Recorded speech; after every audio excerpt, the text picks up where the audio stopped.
ಏನಿದ್ರು ನಾಳೆ ಬೆಳಗ್ಗೆ ಆಲೋಚನೆ ಮಾಡುವುದೊಳ್ಳೆ ನಿಶ್ಚಿಂತೆಯಿಂದ ಸುಖವಾಗಿ ನಿದ್ದೆ ಮಾಡೋಣ.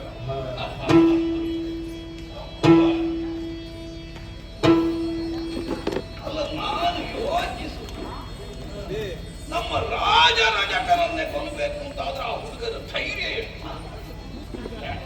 ಬೇಡ ಬೇಡ ಅಂದ್ರೆ ಅವರದ್ದೇನೆ ಮಲಗುವುದು. ಅಲ್ಲ, ಪೂಜೆಗಿರಿಸಿದ ಮತ್ತೆ ಮತ್ತೆ ಅದೇ ನನಗೆ ಹೋಗಿ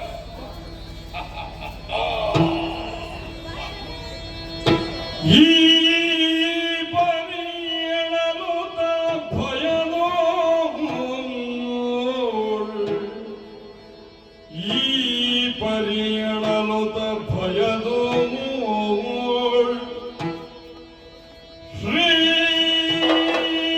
ಶ್ರೀಪತಿಯ ನೆನೆನೆನೆವುದ ಸಜ್ಜಾಗೃಹನು, ಶ್ರೀಪತಿಯ ನೆನೆನೆನೆವುದ ಸಜ್ಜಾಗೃಹನು ತಾಪವಡಿಸಿ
ಎಂತಹ ಅನುಭವ! ದೇಹಕ್ಕಾದ ಆಯಾಸವನ್ನು ಪರಿಹರಿಸಿಕೊಳ್ಳೋಣ ಅನ್ನುವ ಉದ್ದೇಶದಿಂದ ರತ್ನ ಪಲ್ಲಂಗದ ಮೇಲೆ ಹಾಯಾಗಿ ಪವಡಿಸಿದ್ದೆ. ಒಳ್ಳೆ ನಿದ್ದೆ ಬಂದಿತ್ತು. ಆದರೆ ಏನಾಗಿ ಹೋಯಿತು? ಭೀಕರವಾದ ಸ್ವಪ್ನ. ಅಪ್ಪಬ್ಬ, ಮೈಯೆಲ್ಲ ಬೆವರೊಡೆದಿದೆ. ಈಗಲೂ ಕೈ ಕಾಲುಗಳು ನಡುಕ ನಿಂತು ಹೋಗಲಿ. ಎಂತಹ ಸ್ವಪ್ನ, ಎಷ್ಟು ತೀವ್ರವಾದ ಪರಿಣಾಮ. ಹಂಸತೋಲಿಕಾ ತಲ್ಪದ ಮೇಲೆ ಪವಡಿಸಿದ್ದಾನ. ತೊಪ್ಪನ ಕಡೆ ನೆಲದ ಮೇಲೆ ಬಿದ್ದೆ. ಯಾರೋ ಗಂಟಲನ್ನು ಬುದ್ಧಿ ಹಿಡಿದನು. ಮೃತ್ಯು ಸೂಚಕವಾದಂತಹ ಸರ್ವ ಲಕ್ಷಣಗಳು ನನ್ನ ಕಣ್ಣ ಮುಂಭಾಗದಲ್ಲಿ ನರ್ತನ ಮಾಡಿದಂತಹ ಕಂಡುದು ಕನಸಾದನು. ನನಸಲ್ಲೇ ಕಂಡಂತಹ ಅನುಭವವನ್ನು ನನಗದು ಒದಗಿಸಿಕೊಂಡಿದೆ. ಪ್ರತ್ಯಕ್ಷದಲ್ಲಿ ನೋಡಿದಂತಹ ಅನುಭವವನ್ನೇ ಒದಗಿಸಿ ಈಗಲೂ ನೆನಪಿದೆ.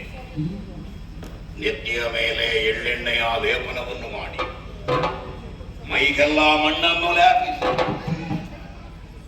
ರಕ್ತವರ್ಣದ ವಸನವನ್ನುಟ್ಟು ಕೆಂಪು ವರ್ಣದ ಹೂಮಾಲಿಕೆಯನ್ನು ಹಾಕಿ ಪ್ರಾಣಿಗಳಲ್ಲೇ ನೀಚವಾದಂತಹ ಕತ್ತೆಯ ಬೆನ್ನನ್ನೇರಿ ದಕ್ಷಿಣ ಯಾತ್ರೆಯನ್ನು ಕೈಗೊಂಡ.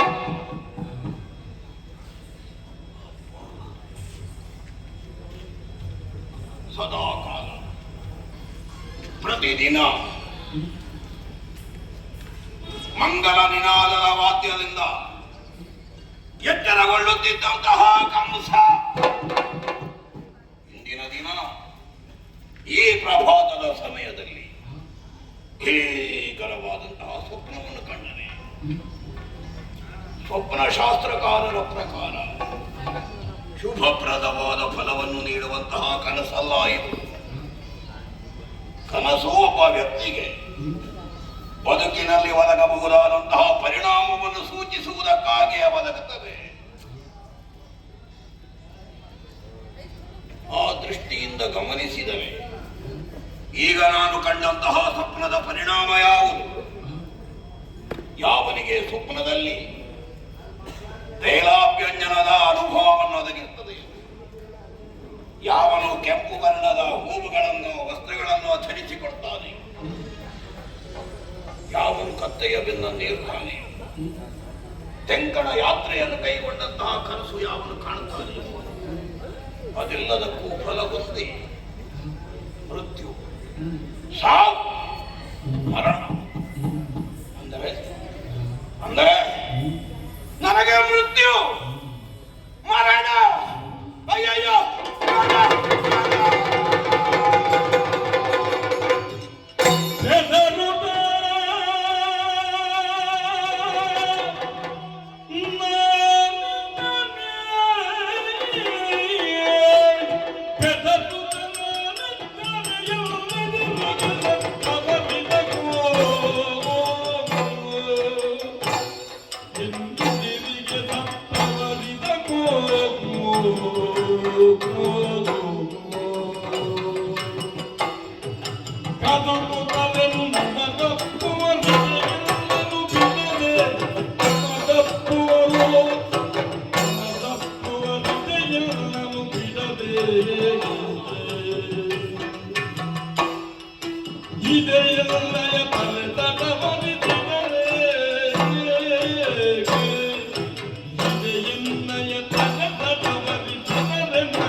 ಶಕಟ ಧೇನುಕ ವಾತ ವತ್ಸ ಬಕ ಪ್ರಲಂಬ ಕೇಶಿ ಅಘ ತೃಣಾವರ್ತ. ಒಬ್ಬರಲ್ಲ ಇಬ್ಬರಲ್ಲ, ನನ್ನ ಆಜ್ಞೆಯನ್ನು ಕೈಗೊಂಡು ನಮ್ಮ ವಿರೋಧಿಯ ನಾಶಕ್ಕಾಗಿ ಇಲ್ಲಿಂದ ಹೊರಟು ಹೋದವರು. ಹೋಗುತ್ತಿರುವವರ ಬೆನ್ನನ್ನು ನೋಡಿದರೆ ಹೊರತು ಮರಳಿ ಅವರ ಮುಖ ನೋಡುವ ಅವಕಾಶ ನನಗೆ ಒದಗಲಿಲ್ಲ. ವರ್ತಮಾನ ಮಾತ್ರ ಬಂತು. ನಂದಗೋಕುಲವನ್ನು ಸೇರಿದ ಅವರೆಲ್ಲರೂ ನಾಶವಾಗಿ ಹೋದರು. ಅವರೆಲ್ಲ ಇಂದಿನ ದಿನ ಸ್ವಪ್ನದಲ್ಲಿ ನನಗೆ ಕಾಣಿಸಿಕೊಂಡು ಆಡುತ್ತಿರುವಂತಹ ನುಡಿಗಳನ್ನು ಅವತರಿಸಿದರೆ ಭಯ ಹೆಚ್ಚಾಗುತ್ತಾ ಇದೆ. ಏನು ಹೇಳಿದರು? ಪ್ರಭುವೇ, ನಿನಗಾಗಿ ನಾಶವನ್ನು ಹೊಂದಿದ ನಾವು ನಿನ್ನನ್ನು ನಮ್ಮೊಂದಿಗೆ ನರಕಲೋಕಕ್ಕೆ ಕರೆದೊಯ್ಯುವುದಕ್ಕಾಗಿ ಅವರಿಗೆ ಬಂದಿದ್ದೇವೆ. ನಿನ್ನನ್ನು ಬಿಟ್ಟಿರಲಾರೆವು ನಾವು ಅನ್ನುವ ಹಾಗೆ ನನ್ನನ್ನು ಅಮರ್ದಕ್ಕಾಗಿ ಅತ್ಯವಸರದಿಂದ ಮುಂದಕ್ಕೆ ಧಾವಿಸಿ ಬಂದಂತಹ ಕನಸು. ಸಾಧ್ಯವೇ? ಎಲ್ಲೋ ನನ್ನ ಭ್ರಮೆಯಾಗಿರ್ಬೇಕು. ಸತ್ತವರೆಲ್ಲ ಮತ್ತೆ ಬರುವುದಕ್ಕುಂಟ. ಹಾಗಿದ್ರೇನು? ಹೌದು, ನಮಗೆ ಅರ್ಥ ಆಗ್ತದೆ. ರಾಮಕೃಷ್ಣ ಆಗಮನದ ವರ್ತಮಾನವನ್ನು ಕೇಳಿದ ಕ್ಷಣದಿಂದ ನಮ್ಮ ತಲೆಯೇ ಹಾಳು.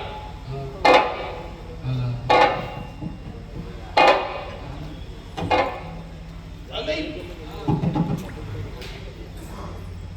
ಇಲ್ಲದಿದ್ರೆ ಮತ್ತೆ ಇಷ್ಟೆಲ್ಲ ಮಾಡ್ಲಿಕ್ಕೆ ಇದೇ ಅನ್ಯಾಯ. ತಲೆ ತಡವರಿಸಿದರೆ ನಗದು ಕಾಣು. ಏನಿದರಂತ ನನ್ನ ಕೈಗೆ ಸಿಗದಷ್ಟು ನನ್ನ ತಲೆ ಬೆಳೆದು ಹೋಯ್ತಾಗೆ. ಏನೇ ಆಗಲಿ, ಒಮ್ಮೆ ನೋಡೋಣ. ಅಂತಃಪುರದ ಅಲಂಕಾರ ವೃದ್ಧಿಗಾಗಿ ಸಿದಂತಹ ಆಳತ್ತರದ ನಿಲುವು ಕನ್ನಡಿಗಳಿವೆ. ಒಮ್ಮೆ ಸರಿಯಾಗಿ ನೋಡಿಕೊಳ್ತೇನೆ.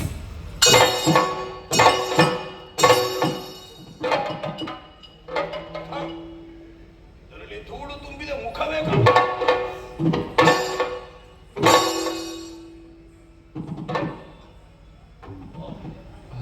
ಇದು ಧೂಳು ತುಂಬಿದ್ದಲ್ಲ, ಕನ್ನಡಿಯೇ ಹಾಳಾಗಿದೆ. ಕೊರಳಿಂದ ಕೆಳಭಾಗ ಮಾತ್ರ ಕಾಣಿಸ್ತದೆ, ಮುಖ ಗೋಚರಿಸುವುದಿಲ್ಲ. ಆ ಕನ್ನಡಿಯೇ ಬೇರೆ ಮಾಡಬೇಕು. ನೋಡ, ಅದರಲ್ಲಿ ನೋಡೋಣ.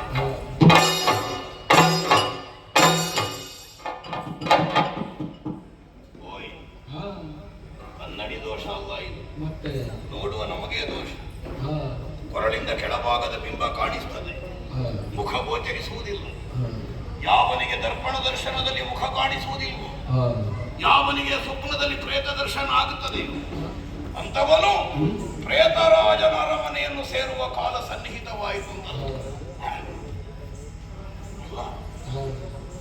ಯಾವ ಇವು ದೃಷ್ಟಿಯಿಂದ ನೋಡಿದ್ರು ಶೀಘ್ರದಲ್ಲೇ ನಾನು ಮರಣವನ್ನು ಹಾಗೆಲ್ಲ ಸಾಯ್ತದ್ರೆ ಮತ್ತೆ ಕೆಲಸ ಇರ್ತದೆ. ಈಗ ಅರ್ಥ ಆಯಿತು. ಅದು ಬೆಳಕಿನ ವ್ಯವಸ್ಥೆ ಸರಿ ಇಲ್ಲ. ನೋಡೋಣ.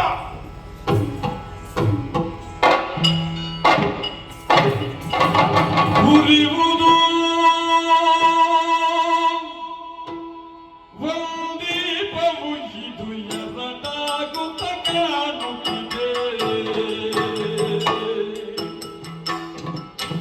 ಉರಿಯುವುದು ಒಂದೀಪವು ಇದು ಎರಡಾಗುತ್ತ ಕಾಣುತ್ತಿದೆ, ಎರಡಾಗುತ್ತ ಕಾಣುತ್ತಿದೆ.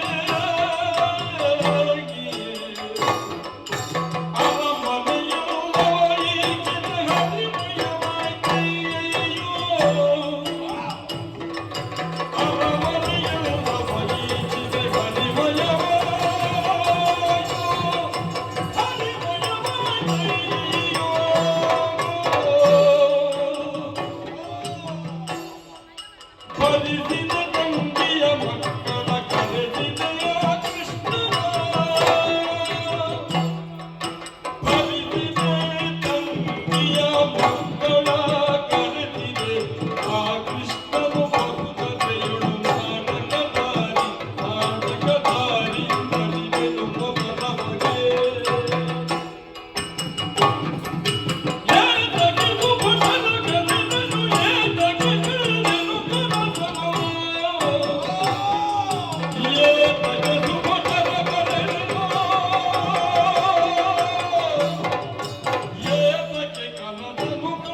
ನಂದಾದೀಪದ ಮನೆಯನ್ನು ಹಿರಿದು ಮಾಡೋಣ.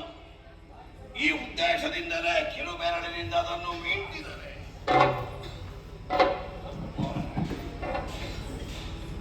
ಏನಿದು ವಿಚಿತ್ರ. ಉರಿಯುವ ಒಂದು ದೀಪ ನನ್ನ ಕಣ್ಣುಗಳಿಗೆ ಎರಡಾಗಿ ಕಾಣಿಸುತ್ತದೆ. ಏನಿದರ ಅರ್ಥ? ಯಾವನಿಗೆ ಉರಿಯುವ ಒಂದೇ ದೀಪದ ಶಿಖೆ ಎರಡಾಗಿ ಗೋಚರಿಸುತ್ತದೆ, ಅವನ ತಲೆ ಮೇಲೆ ದೀಪ ಇಡುವ ಸಮಯ ಹತ್ತಿರ ಬಂತು ಅಂತ ಯಾವ ದೃಷ್ಟಿಯಿಂದಲೂ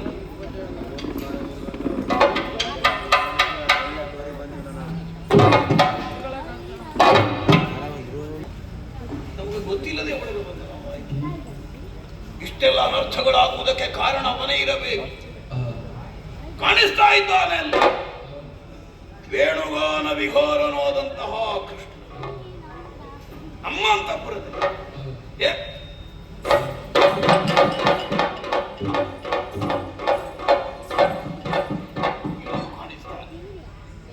ಅಲ್ಲಿ ವೇಣುಗಾನ ವಿಹಾರನಾದ್ರೆ ಇಲ್ಲಿ ಗೋಪಿ ಜಾಗ ಕಾಳಿಯ ವ್ಯಾಮೋಹಾರ.